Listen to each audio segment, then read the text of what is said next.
Welcome and greetings, everybody. What's up? What's going on? What's good? The boxing source checking in here. A little bit of a delay of sorts, man. I don't know what's going on. You at my location currently?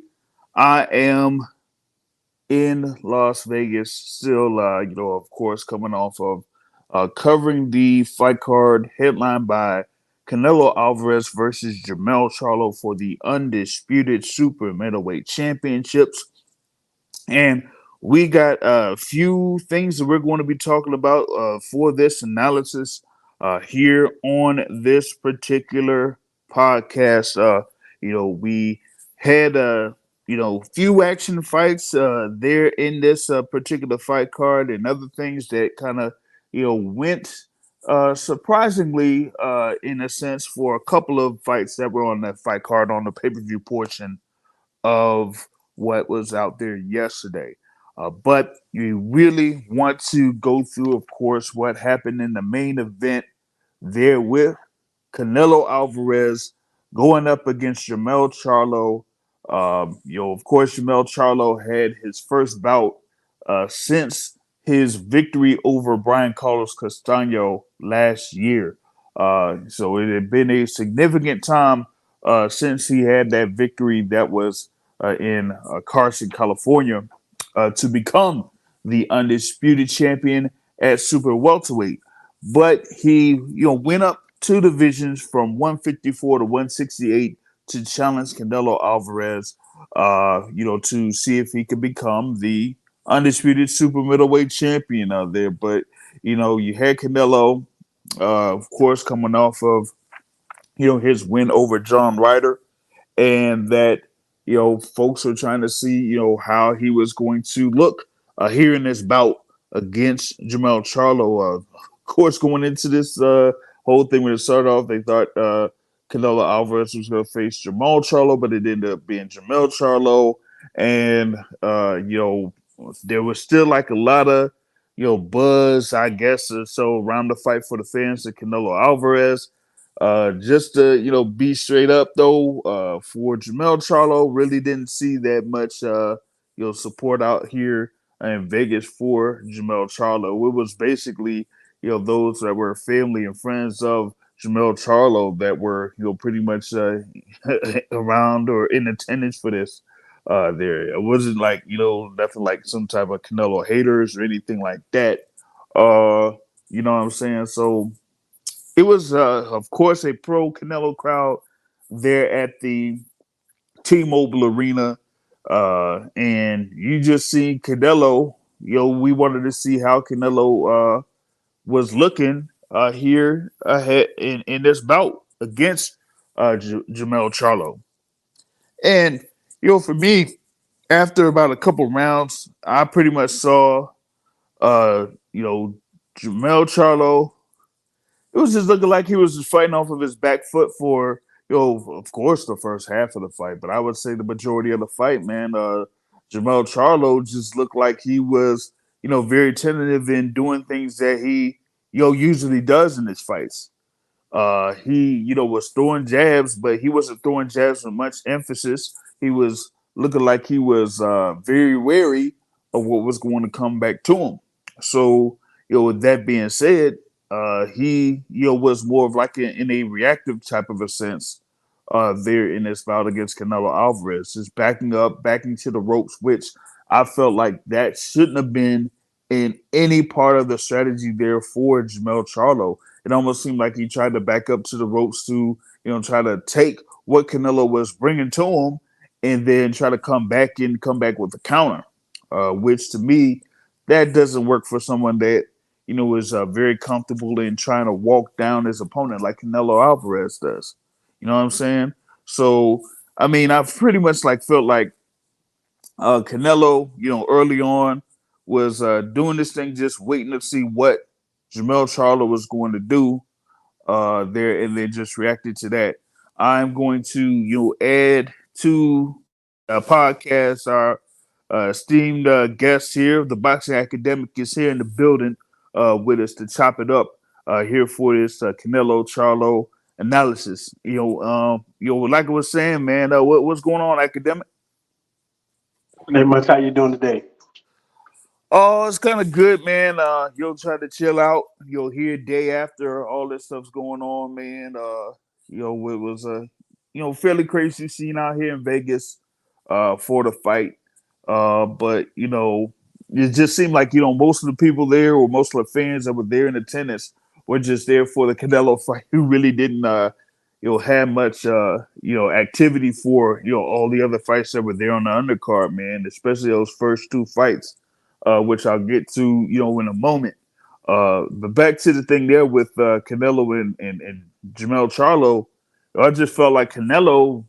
I don't even think that he really, you know, broke much of an effort, in this particular bout. Jermell Charlo didn't really engage that much. He, threw few combinations here and there, but it was something where whatever he was throwing, he was just afraid of what was coming back to him from Canelo Alvarez. So even with the before that knockdown that happened in the seventh round, it just seemed like Jermell Charlo was just weary of what was coming back to him and didn't really, give up or try to go for what he could in order to, try to give Canelo trouble. I mean, if you're gonna, challenge for that undisputed super middleweight championship against somebody that's considered by many as one of the top pound for pound fighters in the sport, you're gonna have to really, make a statement and make a statement early. And I didn't see that at all there from Jermell Charlo. Pretty much felt like the strategy to go after Canelo Alvarez was similar to what Dimitri Bivol did. Just be consistent in throwing a jab, mixing up the location of the jab, moving in and out of the pocket, and moving around the ring. The only thing that I saw from Jermell Charlo that was kind of consistent for most of the fight was him moving around the ring. But as far as like keeping the jab pumping and mixing up the jab, that was just non-existent. They're pretty much within that first half of the fight. So then he ended up getting to the ropes, which I just said like you should not be there or caught up in the ropes against someone that is a power puncher like Canelo Alvarez is. And Canelo just, tried to do something in order to set up Jermell Charlo to think one way and ended up getting landed at another location. And so that's what ended up happening. You know, he ended up getting caught up top.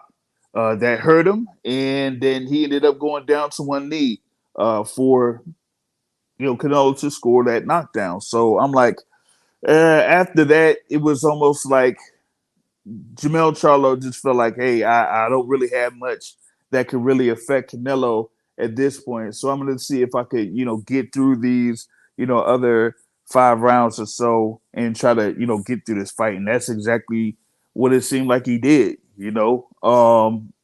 like there wasn't really anything that kind of like said, okay, either he was gonna give Canelo trouble or anything like that. Most of the stuff that came from Charlo was in a response to when Canelo seemed like he was pressing on the action, and then Charlo would just come back with something right back to him that kind of stopped the momentum of Canelo Alvarez for Canelo to potentially score another knockdown or try to stop Jermell Charlo. But outside of that, nothing really to press Canelo there in that second half of the fight. So I was like, man, very disappointed in that performance there from Jermell Charlo there. But what was your analysis of the fight there, academic? Yeah, I would probably echo your sentiment in saying that you were disappointed with Charlo's performance. I too was disappointed in Charlo's performance. I called myself scoring the fight, as I always do. And as I saw the first round unfold, I'm like, okay, minute one, nobody has thrown a punch. Yep. Maybe somebody threw an arid punch. Minute two, the next person threw an arid punch. And then, in the last minute or so, he threw more punches. He threw maybe in total, about 6 or 7 punches, but only one of them landed versus Charlo. He only threw 2 punches in that first round. And I'm thinking to myself, And I'm saying it to my homebody that I'm watching the fight with. I'm just like, you can't give these rounds. You can't give this first round to Canelo, and you can't give him a round like this when you know that you're coming in this fight 3 rounds down. Just by entering the fight. But Mm-hmm. that had nothing to do with it. Let me not take away. But historically, people understand that Canelo is favored by certain judges, but that had nothing to do with this fight. Canelo won every bit of this fight. But all I'm saying is you can't lose the way that he lost that first round, which is no punches being thrown, no activity, and as you said, the blueprint is out on Canelo. You have to land a consistent number of punches, or at least throw a consistent number of punches in his face, activity, combos, and that essentially freezes Canelo. That freezes him to where he sees that he can, until he sees he can throw something back at you in a sort of countering posture. But in this fight, and I think it was the first round, but Canelo threw, the little wide hook and it landed on Charlo's glove. And you could see Charlo was like, oh man, you could in hindsight, I know what that impression meant was, man, I don't want to get hit with that punch. Like he felt it through the glove and there was a certain look on his face, like dang, that was a hard hit. And so from there, as you said, he wasn't willing to put himself in a certain place that would probably allow Canelo to land even bigger shots a lot earlier. And so he just was relegated to retreating, and he wasn't throwing shots back in return when there were opportunities to throw. And he would move. Canelo would cut off the ring, sometimes good, other times bad.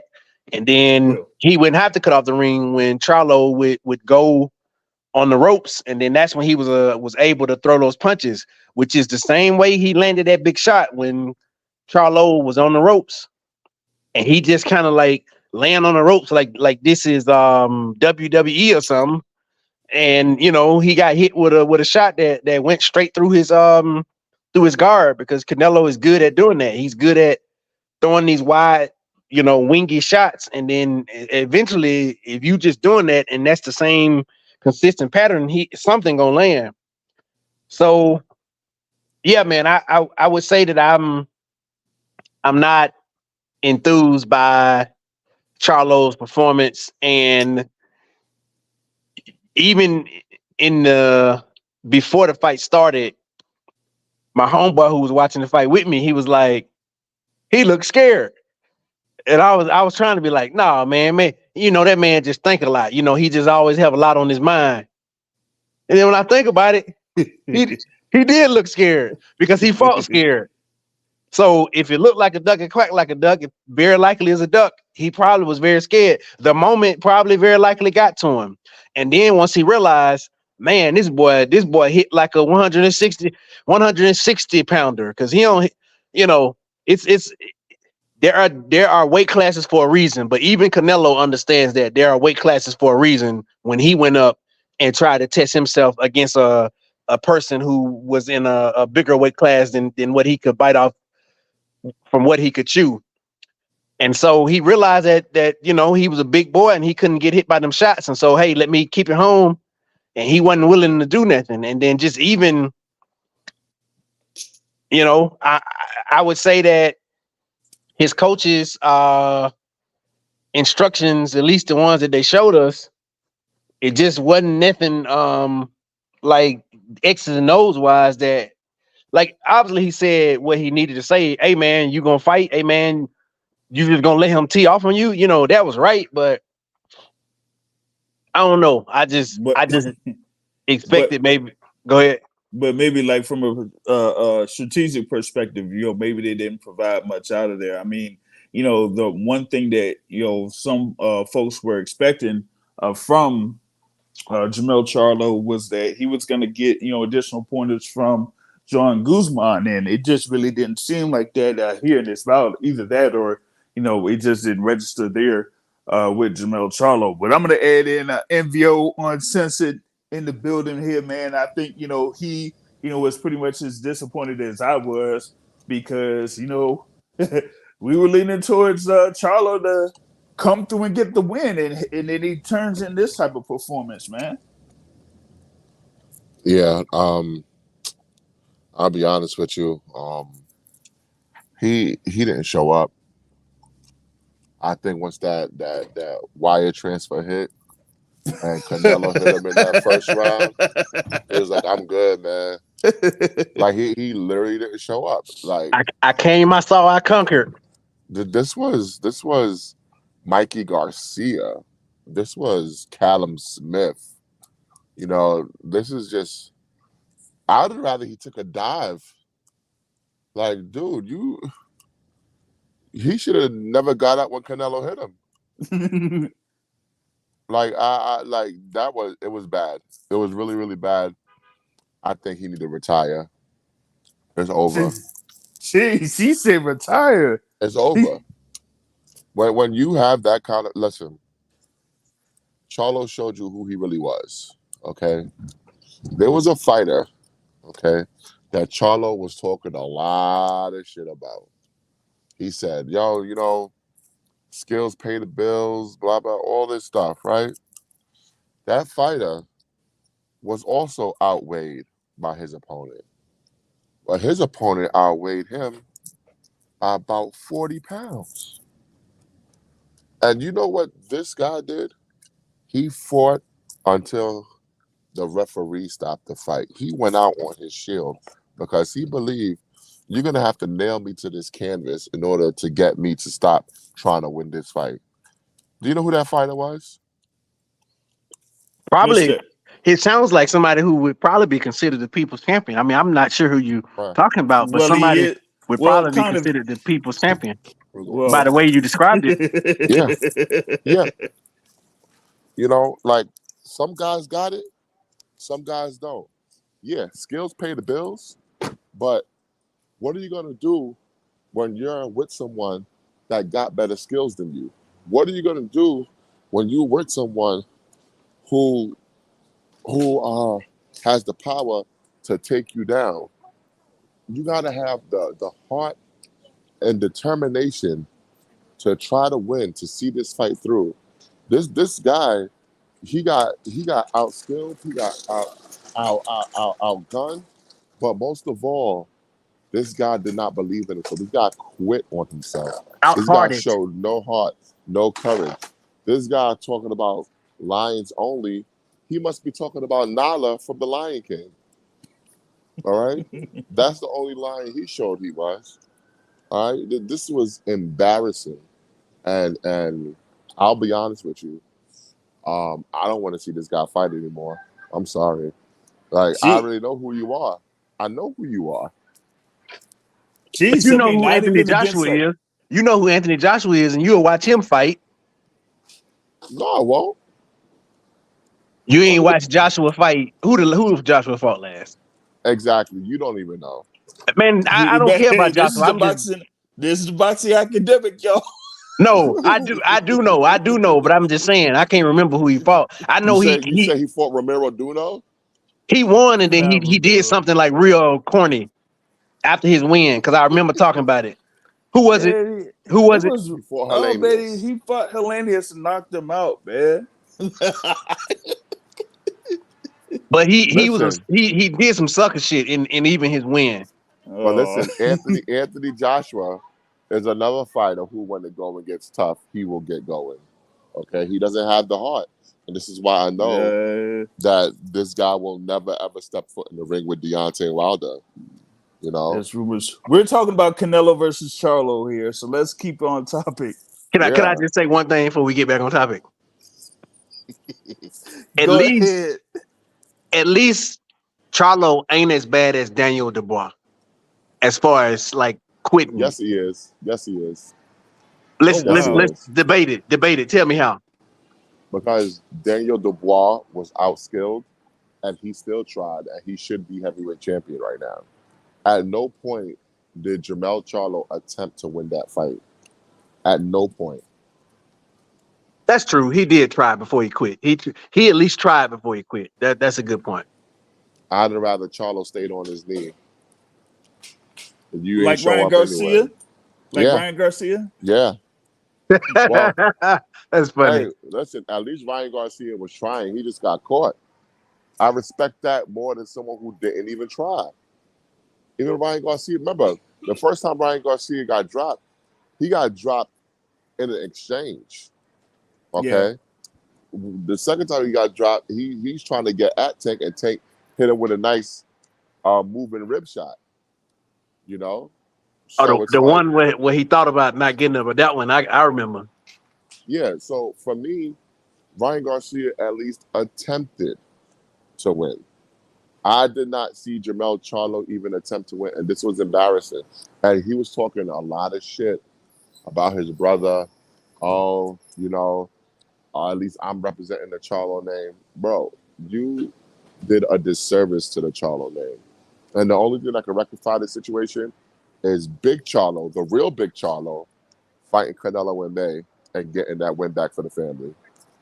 But to this point, though, to the point you're making, I'm gonna make a side point to that. Canelo won. Canelo beat him, but this is the same symptoms that Canelo always do, which is he fight guys that he bigger than and he bully them. He weight bully them. Charlo accepted the fight. He got his butt whooped. Nothing can't take away. Canelo was the better fighter, but this takes away from the mystique of Canelo because he's No, it doing the doesn't. same weight bully shit that he No, was it doing way doesn't. back when. No, it doesn't. No, it doesn't. Man, this man ain't fighting. He got the 168 sold up, but he ain't fighting the guys who actually are the dogs in the division. Listen, they can't all fight at once. It's coming. He can't Man, fight them all in one night. I'll It's believe it coming. when I see it that it's coming. It's coming. I give Canelo all the credit in the world. He was the better fighter, and he Mike Tyson spooked the man before the man got in the ring. Hey, Yeah. good job, Canelo. But fight one of them people who gonna pinch you back at this point. So Billy Joe Saunders, Callum Smith, Caleb Plant, they weren't going to hit back. Again, at least with the white guy, Which one? They were all white. Yeah. the white black guy, the white chocolate. Oh. You said so many names. I have forgot, but at least with him, he was still weight bullying him. Billy Joe Sanders, he was weight bullying him as well. The only one who was taller than him was the tall guy. Yeah. What So you the talk about fuck Callum is going Smith. on? You talk about Callum Smith. Yeah, Is that but a he's gay still weight cross the bullying. carriage? Oh my god. He doing the same thing. Like this reminded me of. I mean, Austin Trout had a better performance, by the way, but it ain't no different than him fighting Austin Trout or even fighting who else he fought that he was bigger than. Amir Khan. Amir Khan, like this. Fight somebody your size. Fight somebody your own size. Yeah, I mean, yeah, that's the thing, man. A lot of folks that kind of criticize Canelo is, due to like him having those type of fights or having those type of matchups against someone like a Jermell Charlo or Amir Khan, like I mentioned, or somebody else that's coming off of a lower division, and he'll have like something where he's sizably bigger or has some type of an advantage over him. And in this particular bout, that was pretty much the thing. I mean, going into it, some folks were talking about the height of Jermell Charlo and his height and reach and whatever it is, but it's something about just how you're going to be able to carry the weight when you go up two divisions, and how you're going to be able to also be able to take punches. And here we just saw, like, pretty much from early that once Canelo was throwing like a lot of those body shots or trying to attempt to land those body shots, that Jermell Charlo really didn't want that much out of it. And, sometimes, as you say, boxing academic, there's some fighters that, either want to go to that sunken place to see if they could, still try to get the win or, go down on the shield, or, they just want to, pack it in. And, for some folks, they just felt like, Jermell Charlo packed it in that sense. Could I say one thing to that? Go ahead. I can't say I understand it, but I empathize because he got 4 reasons on why he didn't want to get knocked out and wanted to just make it to the end of this bell. I empathize. Well, yeah, I mean that's the thing too, is that what, he could potentially have some good good things coming for him in the future. So I mean, getting knocked out or getting stopped, that could have kind of delayed those type of plans of their form, or potential plans there for him. So I mean, that was the thing. It was like you know a win-win situation for him anyway.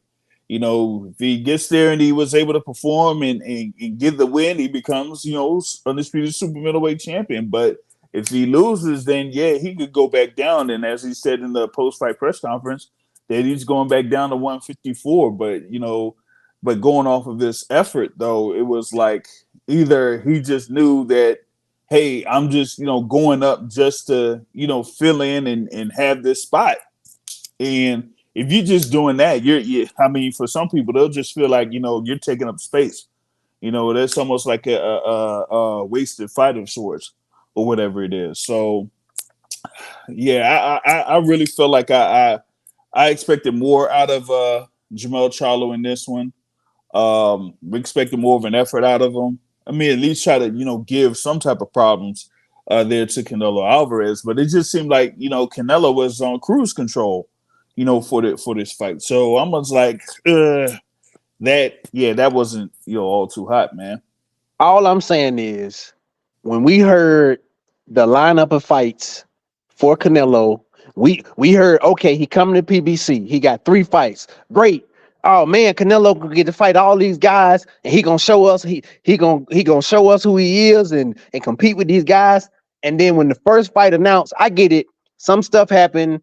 Big Charlo ain't ready. I understand all that, but I'm saying when you hear the first names are Lil Charlo, Big Charlo, and then round robin at the end, like it's like, come on, man, come on, like Canelo, you the man against the right person. We know that you already cemented your name in the Hall of Fame, but at least in one of these fights, test yourself again.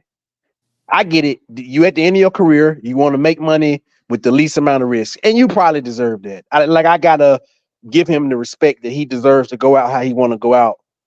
However, he can't be hogging these belts and saying he the best one in this division when there are people in the division who arguably should be fighting him. Yep. Not these dang smaller guys, not people that you can just bully around, that you can psych them out before they come in the ring. Like you already got like two guys that are considered like top 3 already in the super middleweight division. You're not even mentioning their names. You're not mentioning, the 2 Davids, David Benavidez and David Morrell. And so it's like now Benavidez is now slated to, go up against Demetrius Andrade here soon. And then David Morrell, we don't know what's going to be out for David Morrell as of yet. We got to check on that here within the next week or so. But who cares about David Morrell at this point? He hasn't done anything to warrant. And then listen, I'm a big David Morrell fan. I think he's probably the best at 168, but he hasn't done anything to warrant getting a Canelo fight. He need to build his name up and stop fighting guys who we don't care about. Has Canelo done anything to warrant or whatever type of fight? Like Canelo is the man. What do you mean? I don't even understand what that is. What Canelo's the man by beating who? Because the fans pay to see him. That's why he's the man. That's true. But I'm saying, if you're not by merit, what makes him the man? I care about big fights. You're talking to the wrong person if you wanna talk about all this merit and rankings and belts. I don't give a shit about that. I care about the big fights David Morrell does not deserve to be in the big fight right now. Yeah, that's the thing about it is like what can David Morrell do in order to try to get in position for like a big fight? Maybe he has to fight someone like a Caleb Plant. I know that he's he was pursuing the fight against David Benavidez, but obviously that fight is out of the cards here at least for the time being. So why not try to get in with Caleb Plant? Because even with that, I mean, it's not like the super middleweight division is like really stacked though. You know what I'm saying? So I mean, outside of those names that I mentioned, who else could David Morrell fight that could, really move the needle for him to, kind of get more interest in, having, other guys fight him or having someone like Canelo Alvarez fight him. I mean, that's one thing. And the other thing is, going off of, what Boxing Academic was saying, I mean, what will it take for, like, I guess, the thing with Canelo being the undisputed champion is he's the name that's on the belts. So those sanctioning bodies are not really going to do anything much to try to force, Canelo Alvarez to have a mandatory challenger or mandatory defense or anything like that. They're not really going to force that hand, So I agree that I don't care about the mandatories. I care about him fighting David Benavidez. But that's the thing, no. David Benavidez is one of his mandatories. Okay, well then I care about mandatories then. And as far as I know, like outside of what was it, John Ryder was his last mandatory defense. But outside of that, I can't even remember who else was a mandatory challenger for one of those belts. You know what I'm saying? So it's like unless if any of those situations are kind of like forced on Canelo Alvarez, I really just don't see him being inclined to facing either one of those guys anytime soon. So going off of what you were talking about as far as like the plan for Canelo to face Charlo and then Jermell Charlo again, and then who knows what could happen, here in the third fight. I mean, that doesn't really, pique any interest as far as like him proving himself in the super middleweight division. Even with the talk about with Terrence Crawford being there in attendance at the fight and saying that he wants to fight the winner, regardless of what weight class it's at or whatever it is. Like even if Canelo faces Terrence Crawford, you still have that instance of okay, he's fighting someone that's much smaller than him. I'm just glad that he said that he ain't entertaining Terrence Crawford because okay, maybe I would rather see him fight Terrence Crawford than some no name, but like nah, fight somebody for real. The thing is, I think he has a chance if he looked like the same Canelo who can throw punches for 12 rounds, like he had a serving the Mexican beef. Then I think he would do decent against David Benavidez. I think he would land some big shots on David Benavidez, and we would see if David Benavidez could take those punches. Yeah. And that's the thing that I was looking for was something like that was like if David Benavidez would be able to come forward against someone like Canelo Alvarez, who is like a counterpuncher, a natural like counterpuncher, by trade in most cases, and see if David Benavidez would be able to take those punches and then do something. But outside of that, uh, like I just don't really see like what would be the interest of having Canelo Alvarez face like Terrence Crawford at this point.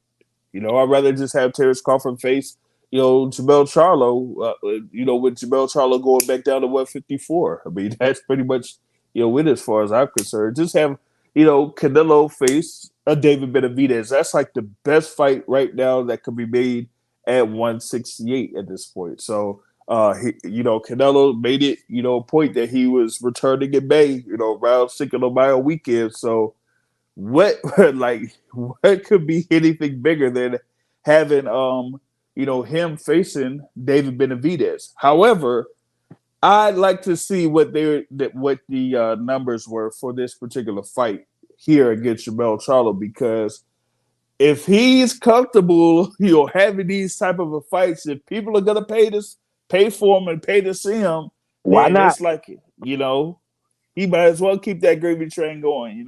Yeah. I ain't trying to derail the subject, but I know who should stay far away from Terrence Crawford. I know who should stay away from him, and not give Terrence Crawford more ammo to say I beat the whole stable. He should stay far away from Terrence Crawford. That's all I'm saying. Nah. Well, yeah, that's the thing, though, man. That's the thing. He, of course, Crawford had his performance there in July 29th against Errol Spence Jr.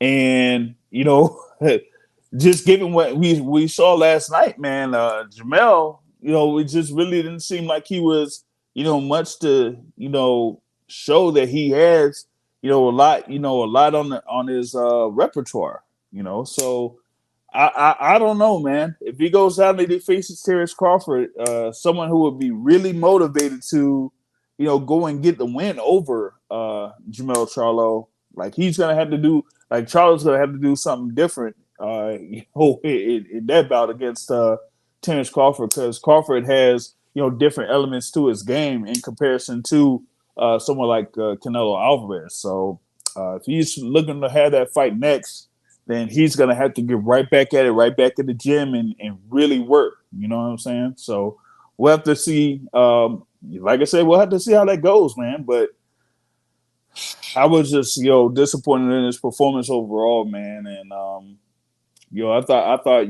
we would be able to get more out of him in that sense, man. Now you had, the undercard bouts that took place. Co-feature bout, man. Like, man, I went through. Jeez, that was crazy though. That pay-per-view card had 3 of the 4 bouts all in decisions, man. Like, he had 12-round bouts for like, jeez, like 3 of those 4 fights.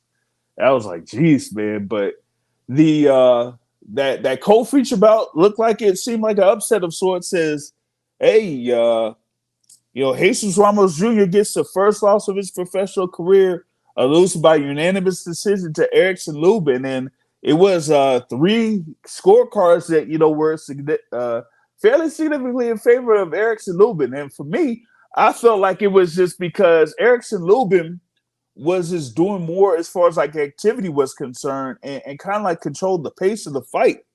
There, with his jab, his constant movement, and not allowing Jesus Ramos to like kind of shift the momentum in his favor. There were a couple of times when Ramos did have some good moments when he was able to get Erickson Lubin to the ropes, but outside of that, Erickson Lubin didn't get caught with that many big shots. He didn't really show something where he was kind of losing any type of his movement or anything like that. So he just kept on his boxing, pretty much just kept boxing Jesus Ramos, and Ramos just really didn't have an answer. I didn't really see nothing where he was trying to counter or try to set up a trap for Erickson Lubin or anything like that. It was just, Jesus Ramos doing something where he just felt like, hey, I'm going to just be the bigger guy. I'm going to just walk him down and then eventually wear him out and then just stop him late. But that particular strategy didn't quite work, from to the 8th and 9th round. And so after that, I just felt like Jesus Ramos was way behind on the cards, particularly, and that he had to do a significant amount to try to get back in the fight. And he just didn't do that. So big win for Erickson Lubin to get back in the mix there at 154 pounds. And so that was a WBA eliminator, and he had like one version of a WBC title. So he's probably going to be, back there within the top 3 or so in the WBC, and kind of like be another top contender once again in the WBA. What did you think of that particular fight there, Academic? So I didn't watch the fight intently enough to say who I thought won the fight.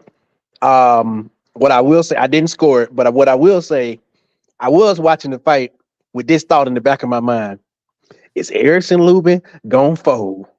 But he didn't. He didn't fold. But I feel like Ramos kind of let off the gas. Like, I ain't gonna say he let off the gas, but he kind of the zeal wasn't necessarily there toward the end. But I didn't look at it with enough attention to detail to say who I thought won the fight. And maybe I'll go back and look at it again to have an opinion though. But I was Yeah, surprised about the decision though.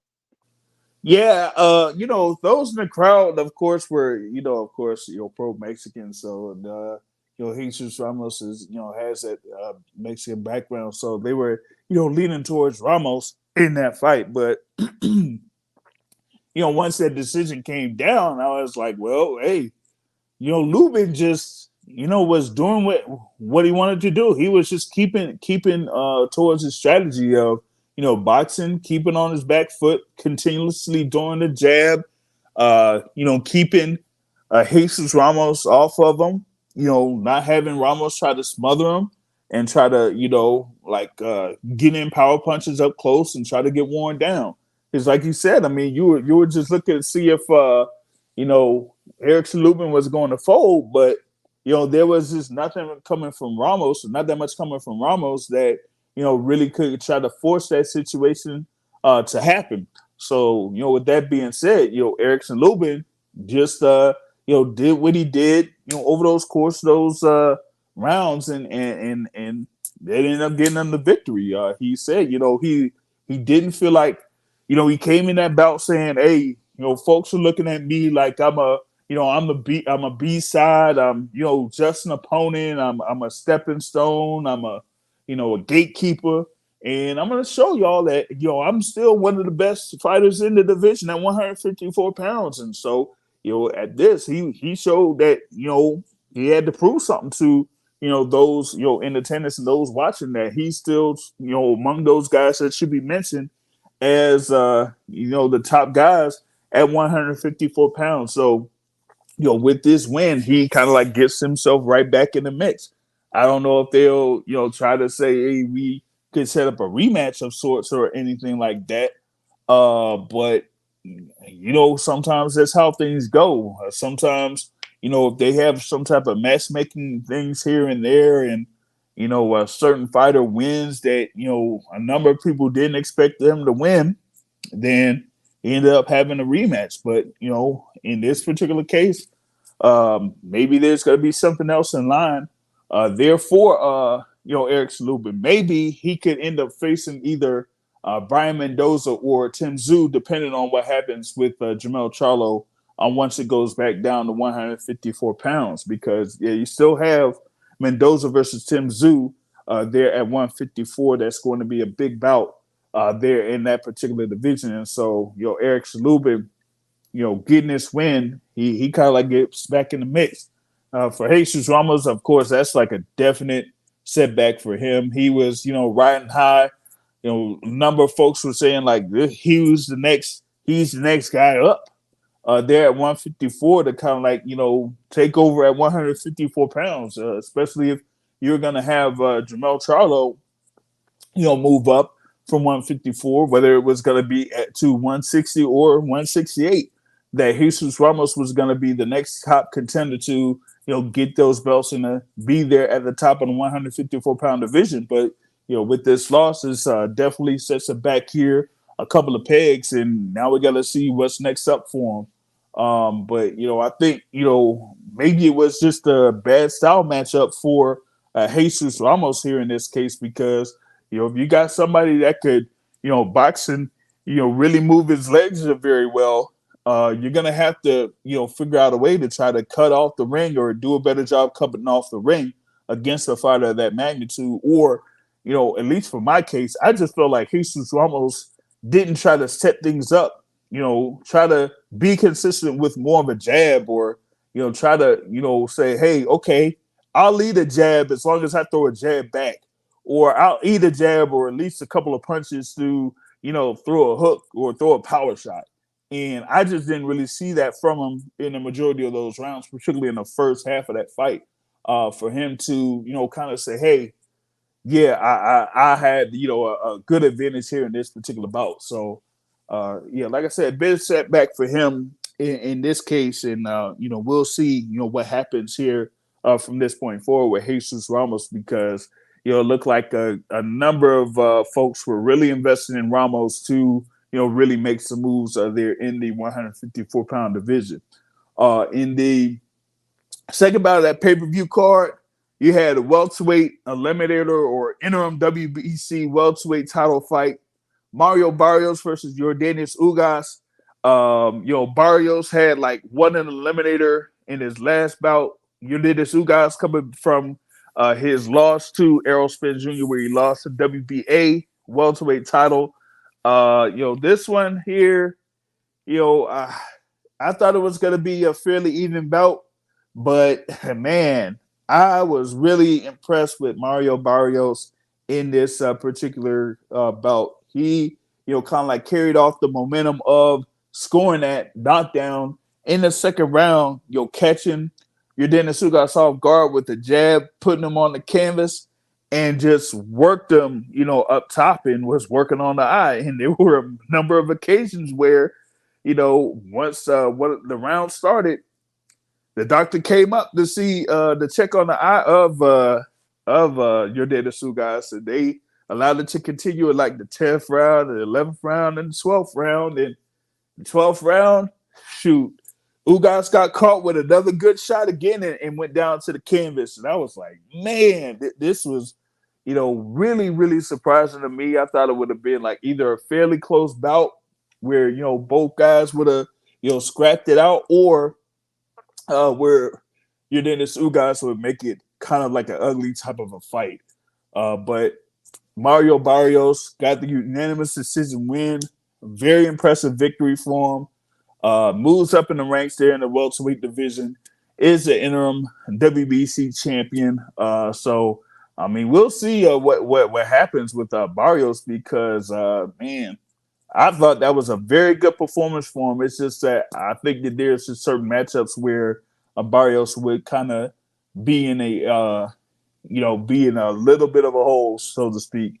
There, of course, outside of Keith Thurman, who already beat Mario Barrios, but maybe they'll set him up against like a Boots Enos, or maybe against Iman Stanionis, but Stanionis has been out for a good little bit, so I have no idea what would be Stanionis' next fight as he, gets back from an extended layoff himself.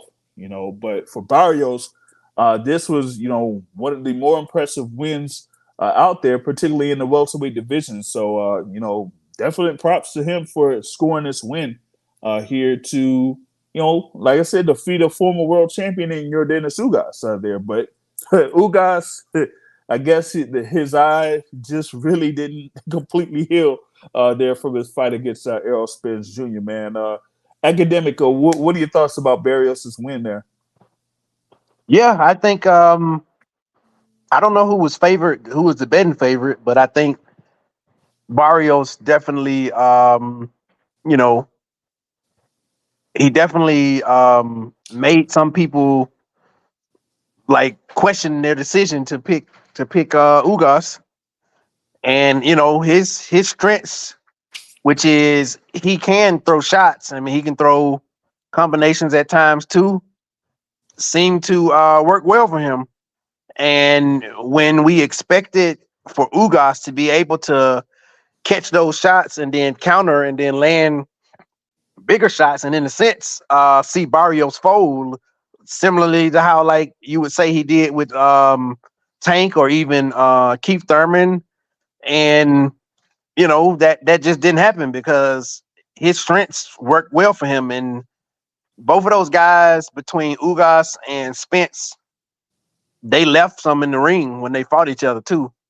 And obviously for Ugas, his is more physical, where anytime he get hit 2-3 times in that eye, he gonna either have to be worried about his orbital bone, or he gonna have to worry about swelling and stuff. So hopefully he doesn't have any like orbital injury to that same eye. But yeah, he's compromised physically at this point, and anytime of him going forward, that's going to be a concern, and it may be such a concern to where they need to question whether or not he need to keep fighting, because obviously he gonna fight to the end.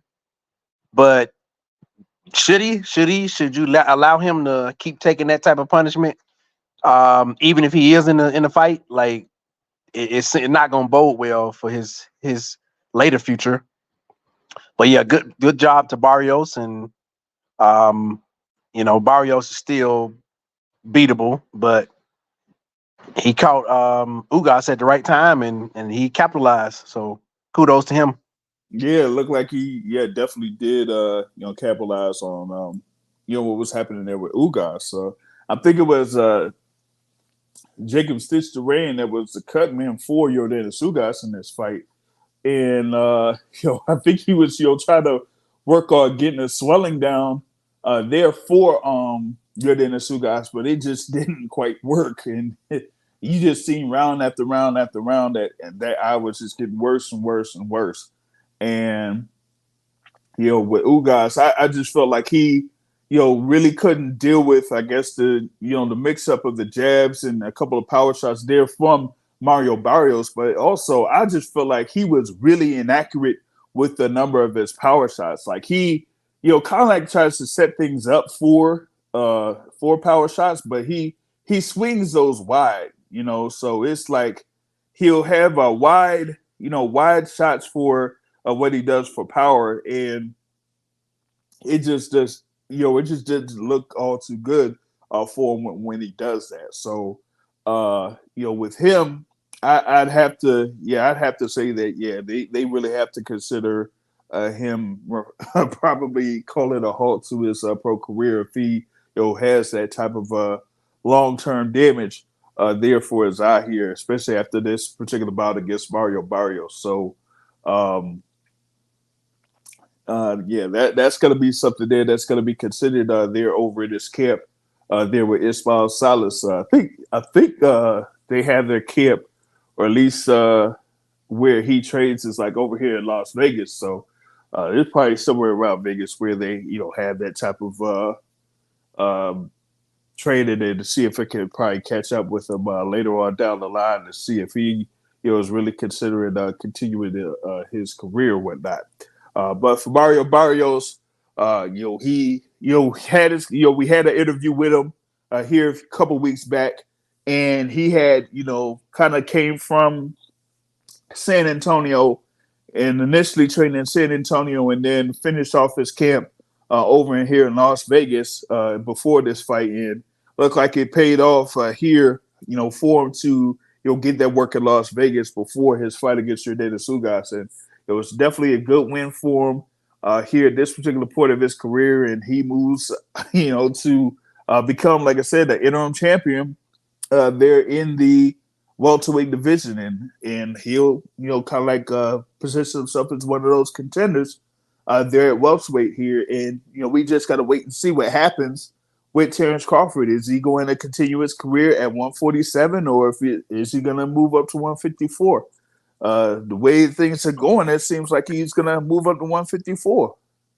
So all I know is he better not fight Mario Barrios before he fight Keith Thurman.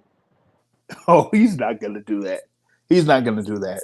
See, the thing with Errol Spence is, I mean not Errol Spence, but the thing with Terrence Crawford is he's looking for fights that are gonna generate good money and give good enough interest. So for Terrence Crawford, the fights that are out there for him are rematch with Errol Spence, regardless of the weight, a fight with Jermell Charlo, and he mentioned a thing there with Canelo Alvarez, and like you mentioned, Canelo Alvarez is not interested in pushing for that fight. So with that being said, there's just it seems like two options out there for Terrence Crawford at this particular point. So with that being said, if they haven't really said much about this thing going forward with a rematch between Terrence Crawford and Errol Spence before the end of this year, then maybe we just wait out to see what happens next year, and maybe you'll have Terrence Crawford against Jermell Charlo next year, so we can have that. But for Mario Barrios,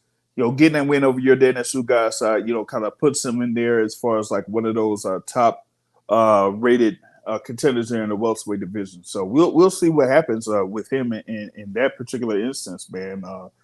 But that still makes that welterweight division mixes things up in the welterweight division. So, but now I wouldn't be surprised if he does end up fighting someone like a Jerome Boots Ennis. And if Terrence Crawford ends up going to 154 and gives up all of those belts, that would end up being a unification fight, a title unification fight. But we'll see what happens with that. But back into the first fight that was in the pay-per-view card, man. You had Elijah Garcia, who's coming up in the ranks there, in the 160-pound division.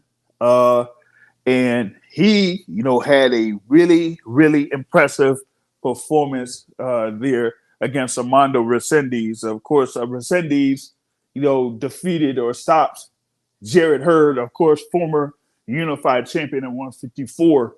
But you had, Elijah Garcia that's had, a couple of, good wins already. He had a couple of good wins already this year.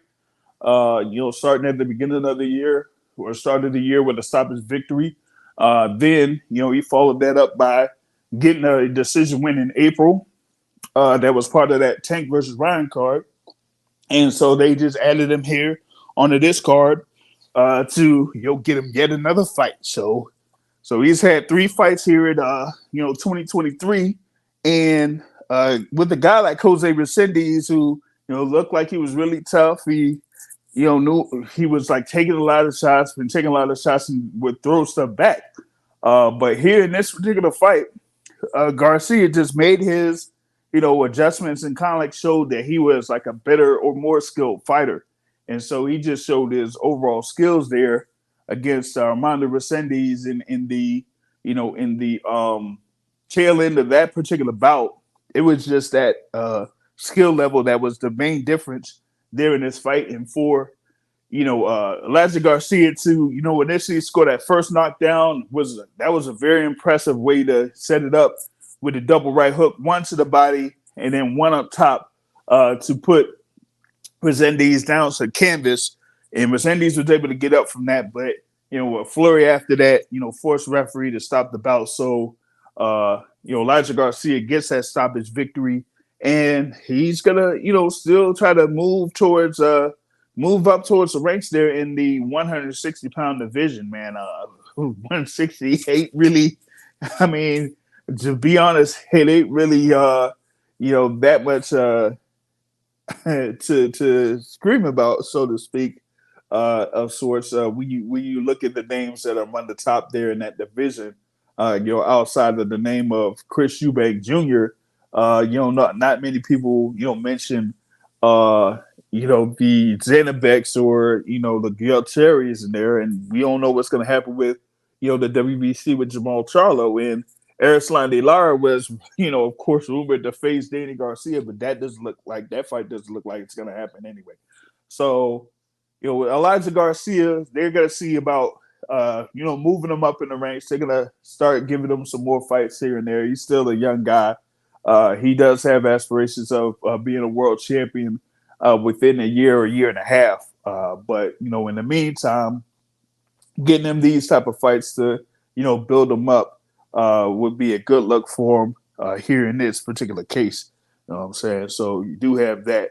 And also, worth mentioning, you did have the pro debut there that we were able to, try to put live on here on the Boxing Source. Carmel Moulton, the Mayweather Promotions signee, of course, heralded amateur fighter, has been, there with Mayweather since, he was about 7 years old or so. He was able to get a first round knockout victory there. That was after the Canelo Charlo fight. So for those that didn't catch that, it's still on the YouTube channel, so you'll be able to check that out and everything like that. But outside of that, you had like a couple of other fights that were out there, but that's kind of like what I had here, at least so far. I know that there was some other action there. I'm gonna probably talk about that in another video, but just wanted to get a quick analysis of what happened in that Canelo Charlo pay-per-view card, and we went through those 4 fights that were on the card, and we'll see what happens here next with like I said, with Canelo Alvarez and with Jermell Charlo there. So that's what I got. Academy, got anything else right here? Nah, nothing that I feel is worth saying. Oh, but let's see here. Actually, before I roll out, before I forget, because I just see them just jump on here, man. The chef is in the building, man. Chef, I want to get your take on what happened last night, man. What's happening? Oh man, hold on. Before you do that, is that Tevin Farmer? It depends on which way you look at it. Oh, come on, man. You didn't. Oh my God. Stop being a bully, Terrell. That's terrible. That was absolutely terrible. What's happening, man? Hey, what's going on, everybody? What's going on? What up, Mike? Not much. How you doing? Mike Lowry. Hey man, you making me hungry. Stop talking about Lawrence, man. Yeah. Hey, so I know you guys already chopped up the fight, but I'm gonna give you a deafy and off-putting analogy here, right? Say like you meet a girl you've been chasing for a while, right? You meet her, like you talking to her, send pictures, send images, send videos and stuff like that, and you excited to jump into it, right? And when that night finally comes, there's much hype, much anticipation, and you literally lick your lips like, yeah, I can't wait to get into this action to see what it's going to be about, to see if it's going to be everything that I thought it was going to be. And then you finally get there to that moment, and you wait, and you wait a little bit more, and you start to you pull your head like, what in the hell is going on? This is not what I thought it was going to be. and then before you know it, it's over. It's over. No climax, nothing, nothing like that at all. Then boom, it's over. And then at the end of the night, Canelo's hand is raised. He's the winner, and that's it. And you're left with wanting more. And that's how I feel from this weekend. Nah, the way that you put it, I don't even know if I would have won it anymore. I would have been one and done. I'm like, nah, that's it. This ain't popping. But man, I mean, I know you guys feel the same way. I just feel severely underwhelmed. It looked like Charles just lost in the moment. Even right before the fight, with the emotion of having his brother come into the dressing room, who he hadn't talked to in months, and all of a sudden, that played a part on the emotional stature of Charlo. You know it did. With all this going on between him and his brother, all of a sudden for his brother come in, hey, what's up, brother? Like everything's good. Let me dap you up. Let me hug you up. Like, come on, man. Now you come in. I know we got beef, but we still brothers, no matter what. That's how it's supposed to be, right? But just fast forward to the ring performance.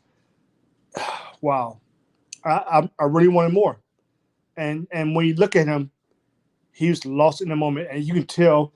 And what's funny, him and Canelo are the same age, but you can see that the difference in experience is almost like night and day, right? Canelo, calm, cool. First couple rounds, the typical fill-out process. We know that. Charlo wasn't doing much, occasional jab here and there to fill him out, but he never got aggressive. And then he start to forecast the uppercut over and over and over with no success. At that point, Canelo started to walk him down, throw that big right, big left hook, things like that, and touch him up and things like that. I'm just, and what's funny, we've all listened to a bunch of different opinions prior to this fight. We know that one of the prevailing opinions, I heard that, oh, Charles is going to eat him, walk him down, and that's what happened. I didn't want that to happen.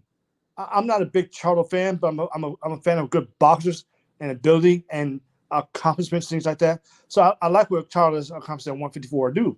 I'm not a big fan of him personally, but I like their boxing, which has always been A side on that regard. But for this, like, come on, man, this is what we're waiting for. So I don't know. What do you guys think?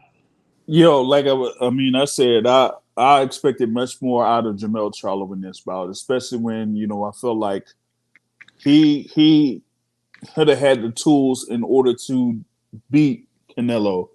The jab, pretty much having a jab, work off the jab and movement, and then also try to make make Canelo pay if he tried to do something to get try to go for that that big left hook or something like that. You could make him pay from doing that, but he just really didn't give any efforts towards saying that he wanted to win. And I know that there folks that were talking about this whole term about trying to be great and taking risk and that type of thing there, but it just didn't look like he did anything to risk much at all. It was just that he said like, "Hey, I got this fight. I secured this fight. I got I got it here, and I got this thing that I'm gonna try to get through this fight." And I think some people kind of like felt that from Jermell Charlo leading into this bout because even Canelo said it before the fight week. It's like he said, Jermell Charlo is usually a guy that, talks a lot of trash and it is very, brash and brazen and everything like that. But, for this, he wasn't really like that. So he kind of was thrown off a little bit, going into this bout. But it just seemed like Jermell Charlo gave Canelo too much respect in this. And you really don't expect something like that from a guy like Jermell Charlo. Like even with his last fight, with Brian Carlos Castaño, he came up with that crazy line talking about, America's got the greatest military in the world. We got the finest weapons. So I'm gonna be dropping the bombs on Saturday, like that type of stuff from Jermell Charlo, and we didn't get that. So I was like, where is that Jermell Charlo at? I didn't see it. And even that coming up within two, we know he came up within jumping 2 weight classes. We know that, and we know typically with our recent examples that there's not been that much success in that regard or continued success in that regard. So, but my main thing, okay, jumping 2 weight classes. Okay, that means he does have to drain down. That means he should come in stronger, right? Those are my thoughts. Weighed in at 167, just like Canelo. Cool. All right, so he, like I said, didn't have to drain down, so he should be stronger.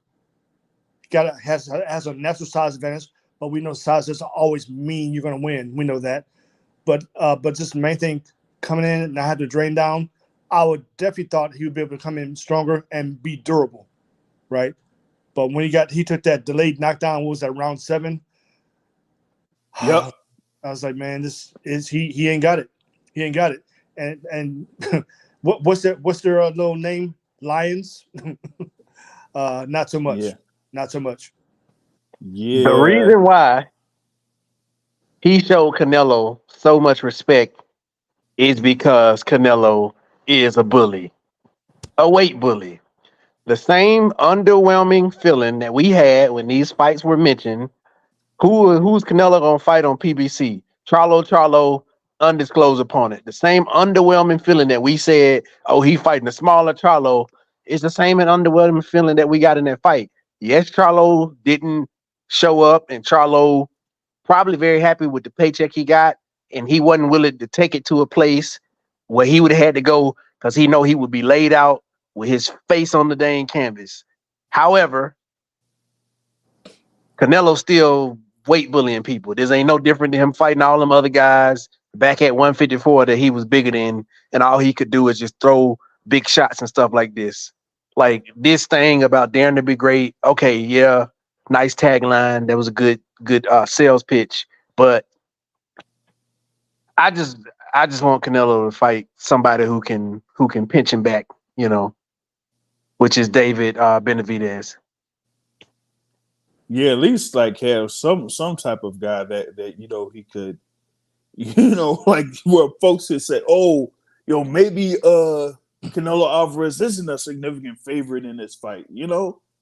That's the thing about it. It's like when you have something where he's like a minus 400 favorite going into the fight, or like the other odds were like the outcome, like for the outcome, just about every one of those odds in favor of Canelo were, much better than any odds for Jermell Charlo. Plus That's a 350. problem. Plus 350. So now I saw plus 350 for, the thing for Charlo, but like Canelo, it was just way too much in favor of Canelo. So that's just not a good look, man. That's not a good look at all. Even that guy, what you guys spoke about, the only people I could realistically see get in there and go after Canelo, Benavidez, Andre, David Morrell, they would actually go after him and fight him. They would, each and every one of them. It would be a different fight in regards to how they do that. But as far as that going there and showing our respect, no, neither three of those guys would show him respect like that. They would actually go after him and make him fight, unlike what we saw last night. Like I said, Charlo took no chances at all. He never went after him, which I was waiting for it. I'm like, yo, he's right there. Figure it out. You got your footwork together. You keep your distance. We know that, but go after him. Mm-hmm. But he wouldn't do that. He ain't do that at all, man. And that's just very disappointing. Given something that that's of that magnitude, that you want to go out there and you want to at least have some type of a showing. Like before you got on here, Terrell, we had MVO on here, and he basically compared it to like Mikey Garcia when he fought Errol Spence Jr. It was almost like he just said, hey, I'm just glad to be here. I'll get through this particular fight, and as long as I don't get stopped, then that's good enough for me. And that's pretty much what it looked like. He's like, as long as I don't get stopped, that's good enough for me. And you just don't want that. Coming from a guy that's supposed to be considered one of the, or at least by some as a top pound for pound fighter. Shoot. After that, you definitely will have a number of people saying like he shouldn't be in the pound for pound list, man. But that was just very disappointing there, man. Let me tell you what was disappointing to me though. At the end of the round, when we knew that he was gonna lose, his brother was clapping. He was happy. I ain't trying to. They showed that in the tail end of the fight. Yeah, that was like around the 10th round or something like that. I ain't trying to draw no dissent, but I'm just saying that's I kind of felt a bit away. I get it. They got their brother sibling, and he probably thinking, okay, I'm gonna do it then. I'm gonna do it, but it just, that just kind of was unfortunate to see that. Well, at least that's how I perceived it, but I could be wrong in my perception of it. But yeah. But when you look at that, plus they call audio from the brother saying like basically I can do a better job. Pretty much what he's saying. So I mean that's kind of who said that? His brother was in there always saying saying I could do a better job, and then basically I always say, oh, Canelo's tired. He's tired. I can get him. I wish that was me. Well, we do wish it was you. Get your shit together and get in the ring and fight somebody. But we fast forward to the end of the fight. I'm on Jermell's interview. It was just kind of weird energy, and just really just a constant reminder of what happened during the course of the fight. Just not confident, just shaking back and forth, talking to the dude or whatever, and it's like, I'm like, wow, he really wasn't ready for this fight, and we know, like we said a lot of times, a fight is not only the physical, your skills and stuff like that, but you have to be mentally prepared as well, especially for these top level fights. And like I said, he definitely looked like a fish out of water in his performance, and also the post fight interview on top of that. I was like, wow. But these Yeah, are the same demons that he always face. The same looks that he make on his face are the same demons that he always be questioning and asking himself. But it just happened to be opponents that he could, raise his level and it does something to them. But this ain't that opponent, especially somebody who's bigger than you and you like questioning yourself in the moment sort of too big, them demons right. catch up with you. Yeah, they do eventually, one way or another, if you allow it to. But yeah, yeah, I was like I said, man, I was just really bothered by how Jermell kind of like approached this fight, and could have been much better than what he actually did there, man. Could have been much better than that. But yeah, that's mainly what else I had, man. Brother Terrell jumping in here to give his take and have his little red of sorts up there for for Jermell Charlo. So big ups to you on that. And I guess shout out to a potential knockout of the year by Tevin Farmer. uh, but yeah, that kind of like brings close here to this particular episode of the Boxing Source Radio Show. Big ups to the Boxing Academic, to Terrell, to MVO for joining in here live, and we'll be right back at it once again next week. Hopefully, I'll get a little bit of a recovery from being out here in the West Coast, and sometimes it's like you're used to it, and other times you kind of like be all zonked out, but. I'll be able to get more stuff for y'all here on the Boxing Source. But until then, I'll catch y'all later. Like I said at the end of every show, for the boxers, hit, not get hit, not to say the trade. On that note, folks, I'm out. Have a good evening, everybody.